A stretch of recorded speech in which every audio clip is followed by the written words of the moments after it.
Métro, boulot, gynéco. Le micro des gynécos, les podcasts de la GOF. Chers auditeurs, bonjour. Aujourd'hui, nous avons le plaisir de recevoir à nouveau le professeur Desruelles, chef du pôle obstétrico-pédiatrique de Strasbourg, pour aborder avec bienveillance le thème obésité et grossesse. Nous le retrouvons au micro des gynécos avec Océane. Professeur Desruelles, bonjour. Bonjour, docteur Pêcheux. Je suis très contente de vous recevoir à nouveau sur notre chaîne podcast. C'est toujours un plaisir. Aujourd'hui, à nouveau, on souhaitait vous poser des questions, mais cette fois-ci, s'il vous plaît, sur l'obésité. En particulier, du coup, la prise en charge des patientes obèses qui tombent enceintes. Concernant les complications spécifiques de la grossesse liées à l'obésité, est-ce que vous pouvez nous dire quelques mots pour introduire le sujet ? Oui, merci de ce podcast à nouveau. C'est toujours un plaisir de vous répondre.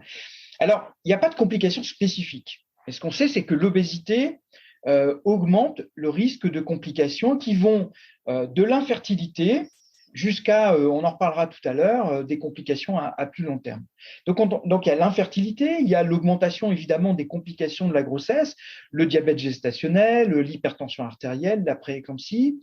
Il y a les complications autour de l'accouchement, c'est-à-dire qu'il y a plus de déclenchements, et je sais qu'on va en reparler, plus d'échecs de déclenchement, plus de césariennes, plus d'hémorragie, plus de recours à des extractions instrumentales, et puis aussi plus de difficultés d'allaitement, plus de complications ensuite de couche à terme d'infection aussi bien sur une cicatrice de déchirure ou d'épisiotomie que sur une cicatrice de césarienne, et puis des difficultés aussi à l'allaitement qui sont plus fréquentes.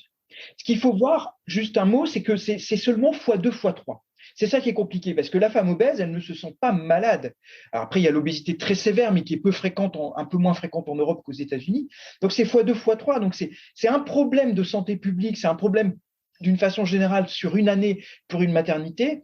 À titre individuel, il est très difficile de dire quelle va être la femme obèse qui va nous poser le plus de problèmes. Et c'est un peu stigmatiser une population de dire qu'elle va faire beaucoup de complications, alors qu'en fait, c'est relativement relatif. x2, x3 en médecine, c'est pas quelque chose de très fort. Mais quand c'est fort, c'est x5, x10. Et ça, c'est important de relativiser. C'est vrai. Comment vous organisez le suivi de grossesse d'une patiente obèse alors, et a fortiori, par exemple, un IMC supérieur à 40 ou... Je pense qu'en effet, il y a deux situations que vous décrivez bien. L'IMC supérieur à 40 et puis ce qui se passe en dessous, entre 30 et 40.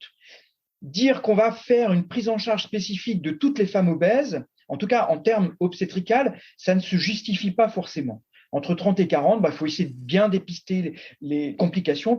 Il faut surtout aborder la question de la prise de poids. On sait qu'il y a quand même, il y a des études américaines qui l'ont démontré, mais également des études européennes, que plus de 50% des femmes obèses ont une prise de poids qui est excessive. Et on sait que cette prise de poids excessive va encore plus accentuer l'obésité avec un basculement dans les points de BMI, d'indice de masse corporelle. Donc clairement, là, c'est comment on prend en charge en termes de santé publique la période de grossesse chez la femme obèse en se disant c'est une fenêtre d'opportunité pour agir et c'est peut-être le moment de proposer des actions nutritionnelles, d'activité physique, d'accompagnement de ces femmes. Ça, c'est plutôt le gros volume de population. Puis après, il y a la prise en charge des femmes qui ont un IMC au-delà de 40. C'est s'assurer que techniquement, on a les bons éléments pour les prendre en charge, de ne pas être non plus excessif, parce que l'IMC supérieur à 40 n'est pas ni une indication de césarienne, ni une indication de faire ci, faire ça.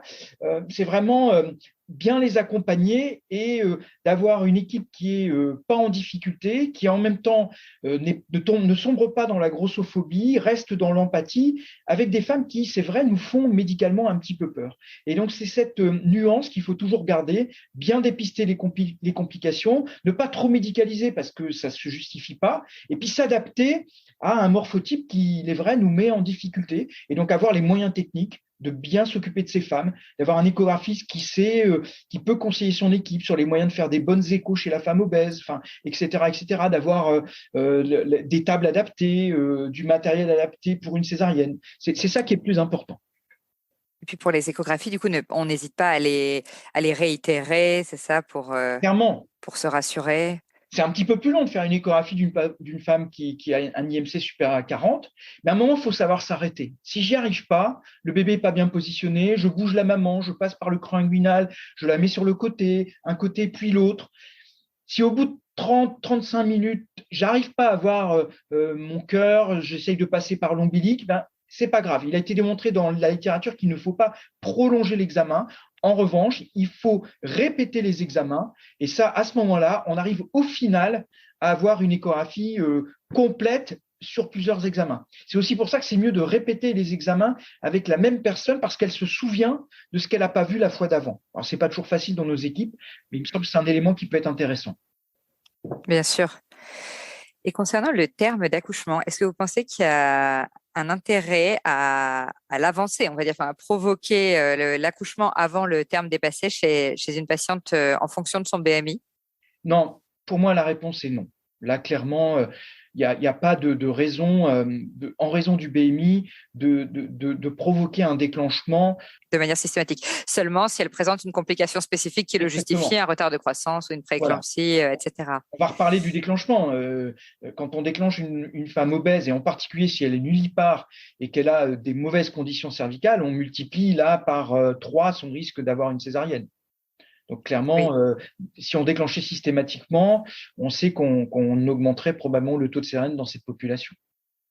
Un exemple, je me souviens d'une femme qui était championne d'Europe de judo, qu'on m'avait adressée parce qu'elle faisait 156 kilos. Et en fait, voilà, elle avait un BMI qui était quasiment à 50, mais elle a accouché comme une fleur parce que c'est assez symptomatique de se dire l'IMC, c'est un élément, mais voilà, si en plus alors les championnes d'Europe de judo, ça ne court pas les rues malheureusement, mais bon voilà, il faut tenir compte d'un certain nombre d'éléments qui est aussi l'élément principal, clairement, c'est la parité. D'accord. Donc du coup, c'est sûr que c'est pas des patientes qu'on oriente vers le déclenchement facile à partir de 39 semaines, par exemple. Non, je crois pas. Sauf multipare avec un col très favorable. Éventuellement, si elle est demandeuse, mais on n'a pas de données dans la littérature qui soutiennent l'idée qu'il faille les déclencher systématiquement. Ça c'est certain. D'accord. Et concernant la voie d'accouchement, parce que c'est vrai que on se pose toujours justement la question de la césarienne en urgence chez une patiente chez qui c'est un peu plus difficile parfois, surtout si c'est au milieu de la nuit, etc. Enfin, toujours les contraintes logistiques habituelles.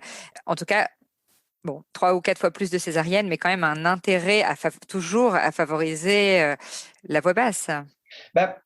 Alors, ça, c'est une vraie question qui est très compliquée parce que dire je vais faire une césarienne chez une femme parce que si j'ai une césarienne en urgence, ça va être plus compliqué, ça montrerait les limites d'un système de soins. C'est quand même très embêtant. Donc, mais je peux comprendre cette difficulté. Après, on peut voir différentes situations. C'est-à-dire, si le travail est spontané, on sait bien que le risque de césarienne est légèrement augmenté, mais il n'est pas majeur.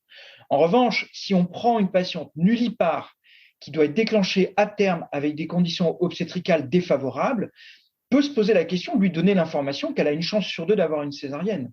Et je me souviens, j'ai en mémoire une jeune femme de 19 ans qui faisait 172 kilos, qui était très réticente au déclenchement, et on avait convenu ensemble, après discussion, de faire une césarienne programmée parce que c'est vrai, en plus de ça, elle avait une obésité qui était tronculaire. Alors, quand on fait 172 kilos, et l'obésité, c'est des obésités complexes. Mais voilà, elle avait un col qui était complètement fermé et elle était d'accord avec cette proposition. D'autres femmes auraient voulu tenter le déclenchement. Je crois que c'est à nous de bien discuter avec les femmes et de ne pas leur imposer des choses qui… Après, si on impose systématiquement la césarienne, ça devient une forme de discrimination, à mon sens. C'est un peu excessif, bien sûr, mais quand même. Je suis tout à fait d'accord avec vous. Mais c'est vrai que du coup, on a l'impression que ça paraît légitime, en tout cas, de leur donner les informations pour qu'elles puissent plus facilement demander la césarienne si elles le souhaitent. Ok. Très bien. Eh bien, écoutez, merci beaucoup. C'était encore une fois un super épisode. Merci, Océane. Merci à tous de nous avoir écoutés aujourd'hui. Rendez-vous la semaine prochaine pour un nouvel épisode.